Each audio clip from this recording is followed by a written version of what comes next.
नमस्कार, एक बार फिर से स्वागत है आपका JJN न्यूज़ की एक खास ग्राउंड रिपोर्ट में।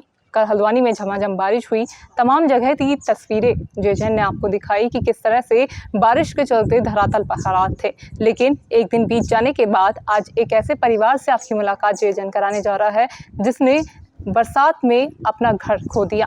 जी हाँ, ये महिला आप जो मेरे साथ देख रहे हैं, ये महिला का जो घर था वो बरसात के चलते पूरी तरह से ढह गया। आपको बता दूं, तस्वीरें अगर आप अपनी स्क्रीन पर देखेंगे तो ये वही घर है जहां पर ये महिला बरसों से रह रही थी, लेकिन एक बार की बारिश ने पूरे घर को तबाह कर दिया। क्या हुआ था, क्या पूरी आप बीती है, महिला की जुबानी आपको भी सुनाते हैं। आपका नाम? रजनी।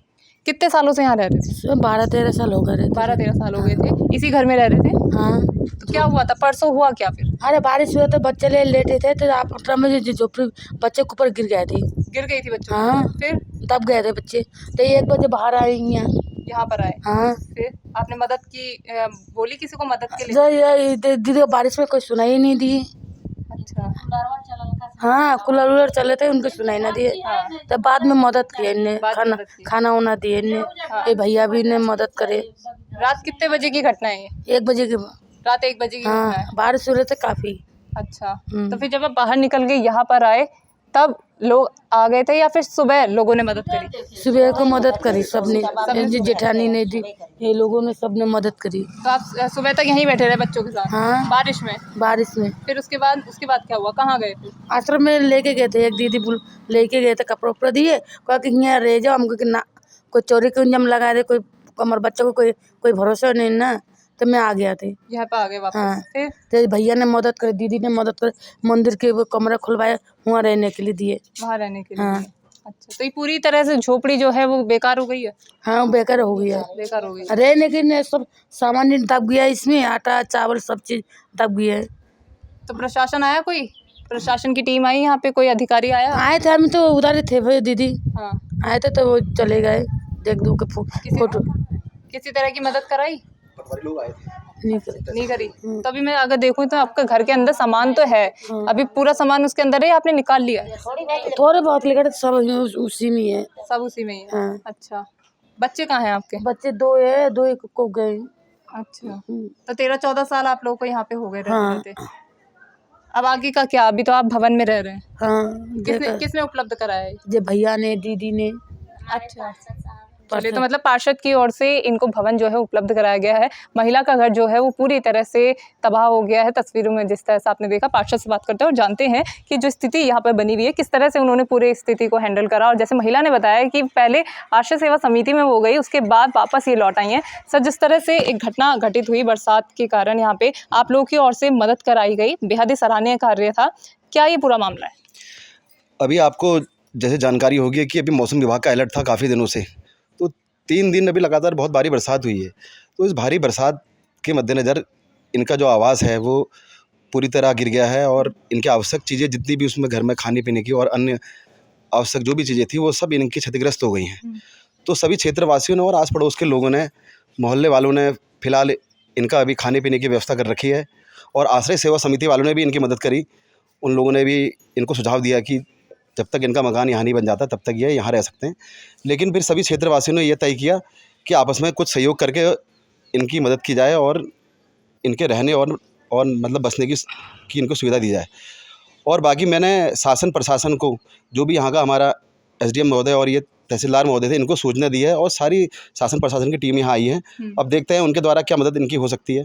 तो जिस तरह से पूरा मकान मैं देख पा रही हूँ कि पूरा मकान तबाह हो गया है यहाँ पे, अब महिला को रुकने के लिए कहाँ पर जगह दी गई है? हमने अपने यहाँ पर ये कालिका मंदिर है, तो इसमें एक सामुदायिक भवन बनाया है। तो सामुदायिक जो हमारा ये भवन है, ये इसका उद्देश्य यही है कि कोई भी असहाय, पीड़ित या कोई भी आवश्यक कार्य होते हैं तो वो इसी भवन में किए जाते हैं। अब ये तो आपदा है, ये ऐसी संकट की स्थिति है कि जिसका अनुमान किसी को नहीं था जी। तो अब ये स्थिति इनके साथ आई है, तो सभी लोग इनकी मदद कर ही रहे हैं। तो मैं जैसे देख पा रही हूँ कि महिला की कच्ची झोपड़ी थी, यहाँ पे और भी ऐसी झोपड़ियाँ हैं जो इस हालत में हैं? हाँ, क्षेत्र में काफ़ी गरीबी भी है, तो ऐसी कई झोपड़ियाँ और भी हैं जहाँ ऐसी दिक्कत आ सकती है या आएगी भविष्य में कभी।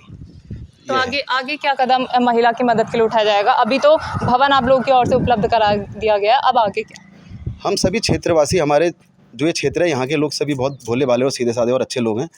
सब लोग आपस में थोड़ा बहुत सहयोग करके ये चाह रहे हैं कि इनका मकान जो है जो क्षतिग्रस्त हो गया उसको दोबारा से ज़रा मतलब खड़ा किया जा सके और इनके रहने की समुचित व्यवस्था हो सके। चलिए, मतलब बहुत अच्छा सराहनीय कार्य लोगों की ओर से उठाया गया है कि महिला की मदद की जाए और एक बार फिर से इनका जो मकान है वो यहाँ पर बनाया जाए, क्योंकि मकान की स्थिति अगर मैं दिखाऊं, कैमरा पर्सन से कहना चाहूँगी कि एक बार स्थिति यहाँ पे दिखाए कि किस तरह से यहाँ पे मकान की स्थिति हो चुकी है। सारा सामान जो था वो पूरी तरह से जो लकड़ियाँ हैं उसके नीचे दब चुका है, पूरा मकान जो है पूरी तरह से ढह चुका है। दूसरे भवन में उनको शिफ्ट किया गया है। अब देखने वाली बात ये होगी कि कब तक महिला का मकान जो है वो दोबारा से बनता है, कितना प्रशासन इस पर सहयोग करता है। अब आपको लिए चलते हैं आश्रय सेवा समिति, वहाँ पर बात करते हैं और जानते हैं कि क्या पूरा सिनेरियो वहाँ पर रहा था। नमस्कार सर। नमस्कार मैम। आपका नाम? मेरा नाम प्रकाश डिमरी, संस्थापक आश्रय सेवा समिति वृद्धाश्रम परिवार। तो जिस तरह से कल एक परिवार आपके यहाँ आश्रय के लिए पहुँचा था, क्या परेशानी उनकी थी और क्या मदद आपकी तरफ से की गई? उनका नाम रंजना मौर्य था और लगभग 40 साल उम्र की थी और उनके 4 बच्चे थे। अब एक बच्ची बड़ी थी, पहले उन्होंने विवाह हो चुका था उसका। तो वो जो 4 बच्चों में सबसे छोटे बच्चे की उम्र 4 साल और सबसे बड़ी लड़की थी, जिस लड़की की उम्र लगभग 10 से 11 वर्ष रही थी। अब वो चौपला चौराहा यहाँ पे कालिका मंदिर है, कालिका मंदिर के पास एक कच्ची झोपड़ी बना के रहती थी, जिसमें पॉलीथीन से और चटाइयों से चारों तरफ कवर्ड कर रखा था। 2 तारीख की रात्रि भारी बारिश आने के कारण वो मकान ढह गया और वो गिर गया, जिसमें वो लोग दब गए। उसके अनुसार कि रात भर हम लोग मदद के लिए चिल्ला रहे थे, लेकिन कोई मदद के लिए नहीं पहुंचा। उसका रीज़न ये था कि बरसात ज़्यादा हो रही थी और लोगों के पास भी अपने सीमित साधन होते हैं। उसके खुद के 4 बच्चे थे और अपनी थी, तो रात भर वो बाहर बैठी रही। सुबह मॉर्निंग में आश्रम में हमारी एक सेवादार है अलका आर्या, वो उधर से आ रही थी, तो उन्होंने इंटीमेशन दिया। तो हमने कहा कि ठीक है, उनको आप आश्रम में ले आइए। वो बीच बीच में कभी कभी आश्रम में भी सेवा करती थी। तो यहाँ ले आए, तो यहाँ पे हमने उनको जो उनकी चोटें लगी थी उनको फ़र्स्ट एड दिया, उनको गीले कपड़े थे उनके कपड़े चेंज करवाइए, चप्पलें दी, कपड़े दिए, बिस्तर दिया। यहाँ पे कि रहने के लिए एक टेम्परेरी रूप में हमने एक कक्ष प्रोवाइड करा दिया था, जिसमें वो यहाँ पे रहें। तो फिर अभी वो यहाँ पे मौजूद हैं या फिर नहीं? मैडम, अभी वो ये बता गई थी कि मेरा घर जो टूट गया है, मैं उसमें से मेरे कुछ बर्तन हैं या कुछ अपने घर का सामान, बहुत सारी चीज़ें होती हैं, उनको मैं जाकर ले आती हूँ। तो वो उनको लेने के लिए गई है। कब बात करी आपने? आप कल शाम बात करी थी। अच्छा, और तो अभी तक नहीं लौटी? नहीं लौटी है। लेकिन मैं आपके माध्यम से, जेजे न्यूज़ के माध्यम से ये कहना चाहता हूँ कि वो बहुत निराश्रित है, बहुत गरीब है और सिंपली सिटी लेडी है, यानी कि बहुत जैसे तेज चतुर ऐसी नहीं है। उसका घर नहीं है उसके पास, तो वो भी दिन भर कहीं ना कहीं कार्य करती है। कभी आश्रम में आती है, कभी जहाँ पे शादी ब्याह होते तो वहाँ जो बर्तन मांजने का काम करती है या सब्ज़ी काटने का काम करती है। तो हम आप लोगों के माध्यम से चाहते हैं कि सभी लोग आकर के उनका एक कक्ष तो बनवा दें, एक कक्ष टॉयलेट बाथरूम, जिसमें वो अपना लॉक कर सके। क्योंकि 4 बच्चे मैंने कई बार देखे हैं, वो आश्रम से दूर तो नहीं है, लेकिन बच्चे रात को 9 बजे, सुबह 10 बजे, बड़ी लड़की 10-11 साल की है। अब समय इतना विकराल हो चुका है, लड़कियों को ऐसा घूमने में हमारे को लगता है कि हम कैसी तरह हम भी उनकी मदद कर पाएँ। लेकिन एक कक्ष का अगर बनाए टॉयलेट बाथरूम तो 4-5 लाख से ऊपर ही अमाउंट आएगी। तो उतना एक पर्टिकुलर कोई आदमी, एक बंदा नहीं कर सकता है। तो सब लोग सामूहिक लोग से आकर के उनका इस कार्य में सहयोग कर दें। और वो इतनी सीधी है कि ना उनका आधार कार्ड है। अभी यहाँ पे कल मेरी उनसे पटवारी महोदय भी आए थे, महोदय से भी बात हुई है। चौकी इंचार्ज हमारे महेंद्र सिंह जी टीन सेट, उनसे भी बात हुआ। नायब तहसीलदार साहब से भी मेरा बात हुआ था। तो सब ने सहयोग का आश्वासन दिया है। और हमने अभी मैडम आई तो हमने कहा पहले इनका ना उनका बैंक अकाउंट है, अभी प्रशासन ने कहा कि उनका बैंक अकाउंट नहीं, हम मदद कैसे कर पाएंगे, आधार कार्ड नहीं है उनका, हम मदद कैसे कर पाएंगे।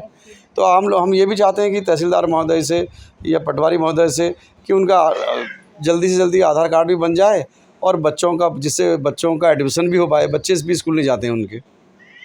यही निवेदन है कि ऐसे लोगों के लिए, जो ऐसे जीर्ण शीर्ण लोग हैं, उनके लिए सहयोग करने सभी लोगों को आगे आना चाहिए। जैसा आपने कहा कि महिला जो है वो रात से गई हुई है, तो अभी पूरा 1 दिन होने को आया है, महिला की कोई पता चला कि वो है कहाँ पे? क्योंकि घर हाँ, हमारे को पार्षद महोदय से भी हमारी बात हुई थी, विद्या देवी जी हैं, उनके द्वारा अवगत किया कि रात वो अभी उनके पास ही हैं और पास है। वो भी चाह रहे हैं कि कुछ उनका, हम ये भी सभी लोग मिलकर ये चाह रहे हैं कि उनका भला हो जाए, कैसे भी उनका किसी कार्य। जब मैं सब लोगों से मैं भी पर्सनल बात कर रहा हूँ कि भैया कोई ईंट का सहयोग कर दे, सीमेंट का सहयोग कर दे, जिससे कि घर बन जाए, रहने लग जाए, कमरे में दरवाज़ा लग जाए एक, कि वो कहीं जाए तो बच्चे भी इधर उधर ना जाएँ।